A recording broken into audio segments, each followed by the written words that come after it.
வணக்கம் அனைவருக்கும். இது நம்ம டேலி லேர்னிங் சீரீஸ் டே 3.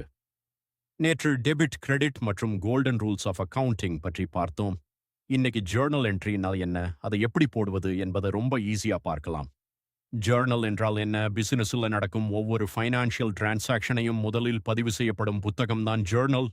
அதனால் தான் ஜர்னலை புக் ஆஃப் ஒரிஜினல் என்ட்ரி என்றும் சொல்லுவாங்க. ஜர்னல் என்ட்ரி ஃபார்மேட் ஒரு ஜர்னல் என்ட்ரியில் பொதுவாக date, debit account, credit account, narration, being இந்த 4 விஷயங்கள் இருக்கும். எக்ஸாம்பிள் 1, ஃபர்னிச்சரை கேஷுக்கு 5000 ரூபாய் கொடுத்து வாங்குறோம். இங்க ஃபர்னிச்சர் என்பது ஒரு ஆசெட், பிசினஸ்க்கு வந்திருக்கு. அதனால ஃபர்னிச்சர் அக்கவுண்ட் டெபிட். கேஷ் வெளியே போயிருக்கு. அதனால cash account credit. Journal entry furniture account debit 5000 ரூபாய் டு கேஷ் அக்கவுண்ட். 5000 ரூபாய் pink furniture purchased for cash. Example 2, salary 8000 ரூபாய் கொடுக்கிறோம். சேலரி என்பது எக்ஸ்பென்ஸ். எக்ஸ்பென்ஸுக்கு டெபிட். கேஷ் வெளியே போகுது. Cash credit. Journal entry salary account debit ரூபாய் 8000 டு கேஷ் அக்கவுண்ட் ரூபாய் 8000 being salary paid. Journal entry போட ஈஸி ஃபார்முலா.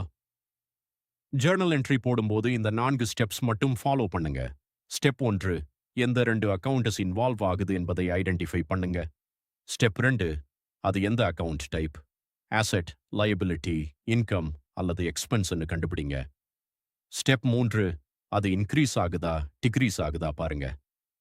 ஸ்டெப் 4, டெபிட் மற்றும் கிரெடிட் ரூல் அப்ளை பண்ணி ஜர்னல் என்ட்ரி எழுதுங்க.